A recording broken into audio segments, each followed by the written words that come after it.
পুনর্মূল্যায়ন করবে, এটা ডিপ্লোম্যাটিক চ্যানেলে করবে। বাট আমরা আমাদের পক্ষ থেকে কোনো ছাড় নাই, যেগুলাতে আমরা মনে করেছি যে না আগে আমরা ডিপ্রাইভড হয়েছি, এগুলাতে আমরা শক্ত ভয়েসে কোনো ছাড় দিব না। We are very farm.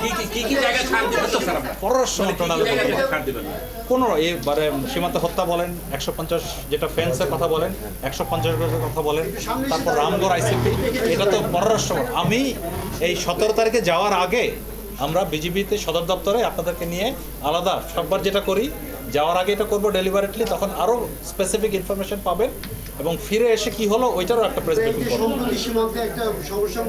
That is one of our main agenda.